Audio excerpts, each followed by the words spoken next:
in a roofing journey, what you want to have is you want to control the experience from the start to the end. So when we're doing that, we want to make sure that there's certain key things that happen throughout the process that need to be done properly. If they're done properly, roofing is not very hard.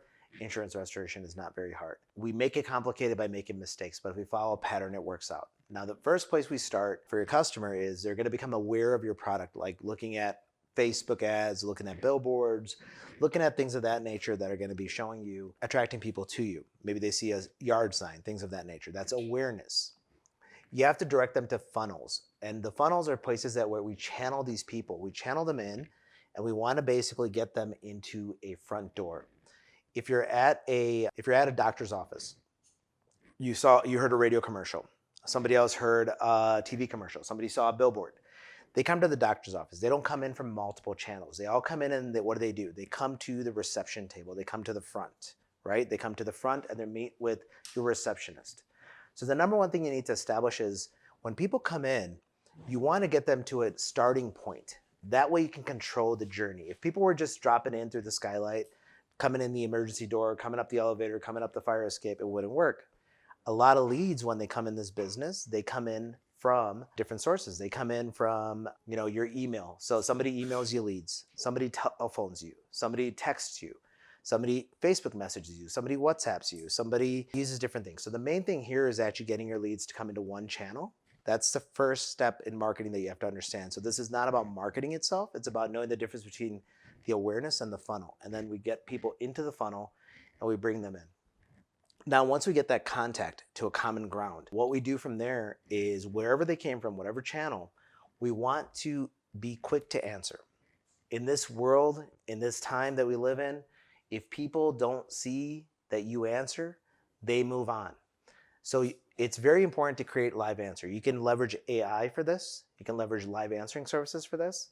But the idea is I want to be able to say, hi, how can I help you? That's super important because if you don't, I'm scrolling down like in the old days, it was the Yellow Pages, but now I'm just going down Google. And in Yellow Pages, I had to copy the number. And now I just get to click and I get to call the next guy. So I'm looking for a solution and I'm just going to click, click, click till somebody answers. So very important to get a live answer and leverage AI for your channels that have chat and things like that. Once you answer, the average answer is better than no answer, I say. Like, hey, I got your message, let me get back to you. That's better. Now, one of the problems for a lot of people, they don't like to book. One thing I've noticed in our industry, we don't like to book appointments because everyone's like, well, let me see what's available. So what do we do on the phone? We say, hey, Mrs. Johnson, great. I'm going to get back to you with the schedule. And the problem with that is this. People, if you tell me that you're not scheduling with me right now, we haven't committed. Nothing is stopping me from going down to the next person on the list and going ahead and asking that person if I should go ahead and book. Because I'll just go ahead and book with the next person. So I'm going to continue because you didn't satisfy my need. My need was somebody committing to me that you're coming out tomorrow, you're coming out Friday.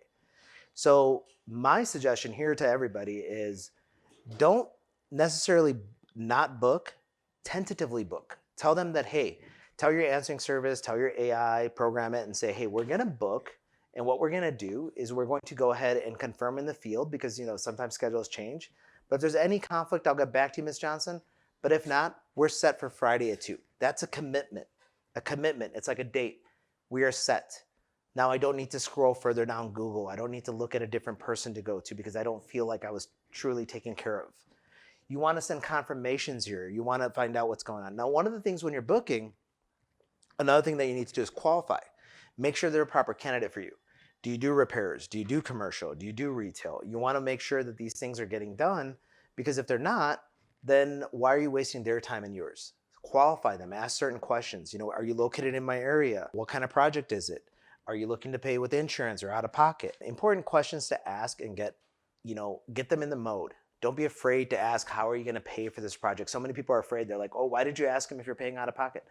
I want to know. Look, I'm going to come out there. I want to know, do you have the money to pay me? Right? I got to know because we're trying to do business. It's worth my time to get in a truck and drive out. Don't discount what you do for people. Ask them very simply, hey, can you afford this? This is what we're doing, right? Ask the questions. There's nice ways to ask this.